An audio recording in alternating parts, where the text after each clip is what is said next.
దాదాపు 7 గంటల పాటు బీఆర్ఎస్ వర్కింగ్ ప్రెసిడెంట్ కేటీఆర్ విచారణ జరిగింది. ఫార్ములా ఈ రేస్ కేసులో ప్రశ్నలు సంధించారు ఏసీబీ అధికారులు. యాంటీ కరప్షన్ బ్యూరో ఆఫీసర్స్ అడిగిన ప్రశ్నలన్నింటికీ సమాధానాలు చెప్పారన్నారు కేటీఆర్. విచారణకు పూర్తి స్థాయిలో సహకరించానని ఆయన తెలిపారు. మళ్లీ ఎప్పుడు పిలిచినా ఎంక్వైరీకి వస్తానన్నారు. రేవంత్ రెడ్డి ఇచ్చిన ప్రశ్నలనే తిప్పి అడిగారని ఎద్దేవా చేశారు కేటీఆర్.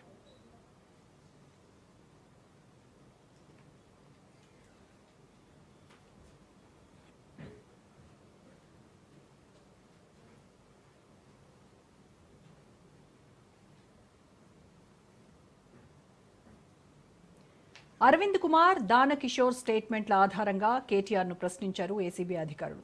బిజినెస్ రూల్స్ ఉల్లంఘన, హెచ్ఎండిఏ నిధుల దుర్వినియోగంపై ఆరా తీశారు.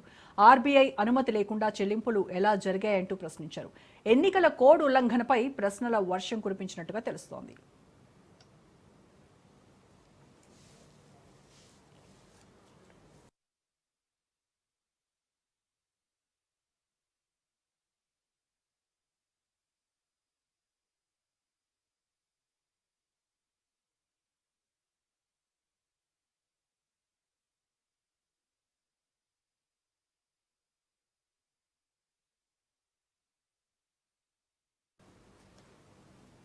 రైట్, ఫార్ములా ఈ రేస్ కేసులో ఏం జరుగుతోంది, ఇప్పటివరకు జరిగినటువంటి పరిణామాలు, వీటన్నిటిపైన డిబేట్ చేద్దాము. డిబేట్లో పార్టిసిపేట్ చేస్తూ ఉన్నారు పోరెడ్డి కిషోర్ గారు, బీజేపీ అధికార ప్రతినిధి జూమ్లో జాయిన్ అయ్యారు. అలాగే బండారు రామ్మోహన్ గారు, అనలిస్ట్, ఆయన కూడా జూమ్లో జాయిన్ అయ్యారు. నమస్కారం అండి. అలాగే మధ్య శ్రీనివాస్ రెడ్డి గారు, కాంగ్రెస్ అధికార ప్రతినిధి స్టూడియోలో ఉన్నారు. నమస్తే అండి. సో శ్రీనివాస్ రెడ్డి గారు, ఈరోజు ఏసీబీ విచారణ ముగిసిన తర్వాత కేటీఆర్ చేసినటువంటి కామెంట్స్ చాలా కీలకంగా ఉన్నాయి.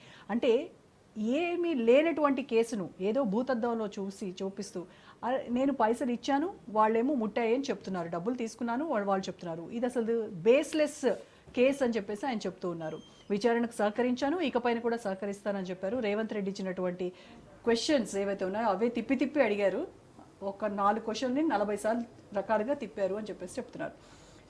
ఏమంటారు మీరు దీనిపైన? గుడ్ ఈవినింగ్ అండి రోజా గారికి, అక్కడ ఉన్న ప్యానల్ వారందరికి కూడా. ఇప్పుడు ఈరోజు ఏసీబీ వాళ్ళు క్వశ్చన్ అడిగారండి. కేటీఆర్ గారు బయటకు వచ్చి మేకపోతు గాంభీర్యం ప్రదర్శించడం తప్ప ఏం లేదు. కార్యకర్తల్లో, బీఆర్ఎస్ కార్యకర్తలు ఒక ధైర్యాన్ని నింపే ప్రయత్నం చేస్తున్నారు. ఆయన 82 క్వశ్చన్లు అడిగారు, ఆయన చెప్తున్నారు. ప్రశ్నలు అడిగిన దానికి నేను ఏమంటాడు, బయటకు వచ్చిన తర్వాత అసలు నన్ను మీరు ఎందుకు అరెస్ట్ చేశారని నేనే అడిగాను అంటాడు. అంటే నేను అడిగితేనట ఏసీబీ వాళ్ళు ఏం సమాధానం చెప్పలేదంట. ఇది ఎంత హాస్యాస్పదంగా ఉందంటే సూపర్ సినిమాలు అలీ గనక మిషన్ని పరీక్ష పెట్టినట్టుగా ఉంది. ఇది ఈయన పిలిచింది ఏసీబీ వాళ్ళు ఏమైనా క్వశ్చన్లు అడగడానికి కాదు కదండి, ఏసీబీ వాళ్ళు ఏమైనా క్వశ్చన్లు అడగాలి. ఇలా చేసినటువంటి ఏదైతుందో నిధుల దుర్వినియోగం చాలా స్పష్టంగా చెప్తుంది. ఇది నిధుల దుర్వినియోగం సంబంధించింది. ఈయన ఏం చేసిన డబ్బులు దాదాపు 41 కోట్ల రూపాయలు కిడ్ ఫ్రోకో వచ్చింది. చాలా స్పష్టంగా మనకు అర్థమైంది. ఏది గ్రీన్ కో కంపెనీ నుంచి. సో ఈయన కిడ్ ఫ్రోకో అంటే పరస్పర లాభాపేక్ష కోసం చేసింది. మరి 2022లో చాలా స్పష్టంగా ఒక 41 కోట్ల రూపాయలు అంటే కోటి చొప్పున ఈయనకు ట్రాన్స్ఫర్ అయినట్టుగా వీళ్ళ పార్టీకి ఎలక్ట్రల్ బాండ్ కొన్నట్టుగా చాలా స్పష్టంగా రికార్డెడ్గా ఉంది. ఎలక్షన్ కమిషన్ ద్వారా నేను చెప్పింది కాదు. సో ఎలక్షన్ కమిషన్ దగ్గర ఉంది ఇది. మరి అలాంటప్పుడు 2023లో జరిగింది కాబట్టి, 22లో జరిగింది కాబట్టి 23లో ఈయన వాళ్ళకి ఇచ్చాడు అనుకోవచ్చు కదా. ఖచ్చితంగా ఇది కిడ్ ఫ్రోకో కిందకే వస్తుంది. ఒక లాయర్గా చెప్పాలంటే కూడా ఆ దట్టు బి ఈయన హెచ్ఎండిఏలో ఉండి కూడా ఆ శాఖకు మంత్రి అయ్యిండు కూడా మరి ఎలాంటి క్యాబినెట్ అనుమతి లేకుండా, అదేవిధంగా ఆర్బీఐ నిబంధనలకు విరుద్ధంగా మరి ఇన్ని వయలేషన్స్ ఉన్నాయి దీంట్లో. That to be cabinet, finance department నుంచి కూడా పర్మిషన్ లేదు. ఎందుకు చేయాల్సి వచ్చింది నేను దాన్ని కేటీఆర్ గారు అర్థం చేసుకోవాలి. కేటీఆర్ గారి మొన్న ఏమైంది, క్వాష్ పిటిషన్ కూడా హైకోర్టు చాలా స్పష్టంగా చెప్పింది. దీంట్లో ప్రైమా ఫేసి ఉంది, అంటే ప్రాథమిక ఆధారాలు ఉన్నాయి. మీరు ఎందుకు అంత తొందరపడి చేయాల్సి వచ్చింది? దట్ టు బి ఎన్నికల కమిషన్ ఏదైతే ఉందో అది అమల్లో ఉన్నది, ఎన్నికల నిబంధన అమల్లో ఉన్నప్పుడు మీరు ఏం చేయాల్సి అంటే మీకు దీంట్లో ఏదో లాభం ఆశించారు. అర్థమవుతుంది కదండి, నేను స్పృహుడు కదా. అందుకనే ఈయన వేసినటువంటి క్వాష్ పిటిషన్ అంటే నా మీద కేసు కొట్టేయండి అని చెప్పేసి హైకోర్టు వేసింది కూడా. ఆ పిటిషన్ కోర్టు డిస్మిస్ చేసింది చాలా స్పష్టంగా. అంటే మీ మీద ప్రాథమిక ఆధారాలు ఉన్నాయి, మీరు అంత తొందరపడి ఎందుకు చేయాల్సి వచ్చింది?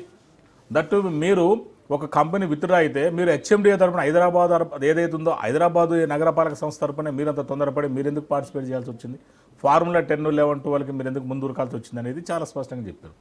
దీంట్లో కూడా ఒక్కొక్క దానికి ఒక్కొక్క సీజన్కి 200 కోట్ల రూపాయలు అంటే ఫార్ములా 10, 11, 12 అంటే 3 2 600 కోట్ల రూపాయల తెలంగాణ గవర్నమెంట్కి లాస్ వచ్చేది. అదేవిధంగా ఫార్ములా ఈ ఆపరేషన్ సంస్థ కూడా దీని మీద అక్కడ లండన్ బ్రిటన్ కోర్టులో కూడా మధ్యవర్తి అంటే ఆర్బిట్రేషన్ కోర్టులో కూడా కేసు ఫైల్ చేయడం జరిగింది. ఎప్పుడైతే ఇక్కడ రేవంత్ రెడ్డి గారి ప్రభుత్వం ఏదైతే ఏసీపీ కూడా కేసు నమోదు చేసిందో అక్కడ ఎమ్మటే వాళ్ళు ఫార్ములా ఈ ఆపరేషన్ సంస్థ ఎమ్మటే కేసు విత్డ్రా చేసుకుంది. మరి అవి వాళ్ళు చేయకుండా ఉంటే దాదాపు 1000 కోట్ల రూపాయలు మన రూపాయలు చెప్పాలంటే మన తెలంగాణ ప్రభుత్వం లాస్ అయ్యేది. ఇవన్నీ ఏం చేసిన తెలివి తక్కువ పనులు కాదండి, ఇవన్నీ ఏం చేసిన ఏకల పనులు కాదా? బయటకు వచ్చి మేకపోతే గాంభీర్యం ప్రదర్శించడం, 3D అంటున్నాడు. 3D అంటే నేను చెప్తున్నా, 3D అంటే డెవలప్మెంట్, డెమోక్రసీ, డీసెంట్రలైజేషన్. అది కాంగ్రెస్ పార్టీ చేస్తుంది. ఇలా ప్రజాస్వామ్యం ఉంటుంది చూపిస్తుంది. వాళ్ళ యొక్క మోనార్క్ లాగా జరగలేదు కదండి. డెవలప్మెంట్ ఏందో ఇవాళ ఉన్నటువంటి మీరు చేసిన అప్పుల కుప్పకు ఉన్నటువంటి తక్కువ నిధులతో కూడా ఇవాళ మేము డెవలప్మెంట్ అనేది చూపిస్తాను. అధికార వికేంద్రీకరణ, డీసెంట్రలైజేషన్ చూడండి. ఇప్పుడు చాలా స్పష్టంగా మీరు అర్థం చేసుకోండి. ఇవాళ అన్ని కాంగ్రెస్ పార్టీ చేసి చూపిస్తుంది. ఇవాళ దీన్ని రిపేర్ చేయడానికి రేవంత్ రెడ్డి గారు కానీ బట్టి గారు కానీ ప్రభుత్వం దాదాపు రోజుకి 18 గంటలకు కష్టపడాల్సి వస్తుంది.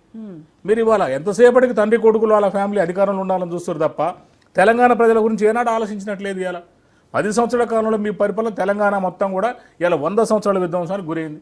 ఖచ్చితంగా మళ్ళీ ఈడీ ఉంటుంది ఎంక్వైరీ, వాళ్ళిద్దరు అందరూ ఉంటుంది. ఇలా ఒక ఏసీబీ కాదు కదండి. మళ్ళీ ఆఫ్టర్ ఫెస్టివల్ తర్వాత కూడా పిలుస్తారు, మళ్ళీ అడుగుతారు తప్పనిసరిగా. మీరు ఎన్ని కేసులైనా పెట్టుకోండి, ఏసీబీ, ఈడీ, మోడీ, బోడీ ఏవైనా పెట్టుకోండి, నేను మాత్రం కడిగిన ముత్యంలాగా వస్తానని మరి కేటీఆర్ అంటున్నారు. కడిగిన ముత్యం అన్నప్పుడు మరి కోర్టుకి ఎందుకు వెళ్ళారండి? నేను చాలా స్పష్టంగా అడుగుతున్నా, కేటీఆర్ గారిని అడుగుతున్నా రాజనీతి సాక్షిగా. మీరు కడిగిన ముత్యం అయినప్పుడు మీకు ఎందుకండి అంత తొందర? మరి లొటపీస్ కేసు అన్నారు. లొటపీస్ కేసు కోసం మీరు ఎందుకు కంగారు పడుతున్నారు? మీరు ఎందుకు అత్యుత్సాహం ప్రదర్శిస్తున్నారు? మీరు ఎందుకు హైకోర్టు పోయారు, సుప్రీంకోర్టు పోయారు? ఈయన సుప్రీంకోర్టు పోతారని తెలిసి అక్కడ తెలంగాణ ప్రభుత్వం క్యాబినెట్ పిటిషన్ వేసి సుప్రీంకోర్టులో కూడా అంటే అక్కడ పిటిషన్ వేయడం వల్ల ఏంటంటే ఈయన మళ్ళీ బెయిల్ అక్కడ డిస్మిస్ అయింది, నాది క్వాష్ పిటిషన్ కాబట్టి అక్కడ మళ్ళీ వేసినప్పుడు అక్కడ ఖచ్చితంగా ప్రభుత్వానికి నోటీసులు ఇవ్వాలి. అది రూలు. ఏకపక్షంగా అక్కడ ఆర్గ్యుమెంట్ చేస్తే విని ఆర్డర్ రిటర్న్ ఉండదు అనమాట. ఆ కేవైట్ పిటిషన్ వేయడం కూడా జరిగింది. ఆ కేవైట్ పిటిషన్ చేసిన తర్వాత ఒక లీగల్ టీం అండి, ఎంత దారుణం అంటే ఒక దొంగల ముఠాలుగా తయారయ్యారు తెలంగాణ బీఆర్ఎస్ పార్టీ వాళ్ళు. ఒక లీగల్ టీంని పెట్టుకుని ఇది ఎక్కడదండి? నాకైతే అర్థమే కావట్లేదు. నేను ఒక లాయర్ని, 20 years స్టాండింగ్ నాది. అసలు మేము తప్పులు చేస్తాం కానీ మమ్మల్ని మీరు రక్షించండి అని పెట్టినట్టే ఉన్నది వాళ్ళని. అసలు లీగల్ టీం అలా ఉంటుంది నాకే తెలియదు. మరి లీగల్ టీం అలా ఉంటే వాళ్ళు కూడా పార్ట్ అండ్ పార్సల్ అవుతారు. ఏం చేసే తప్పులు వాళ్ళు నిజంగా ఒక లాయర్గా చెప్పాలంటే చాలా రాంగ్ అవుతుంది. ఇప్పుడు నేను ఒక లాయర్ ఒక మర్డర్ కేసు చేస్తే తప్పు కాదు. ఒక లాయర్గా వాళ్ళు మర్డర్ చేయండి నేను చూసుకుంటా అంటే నేను కూడా విక్టిమ్ని అవుతా అక్కడ.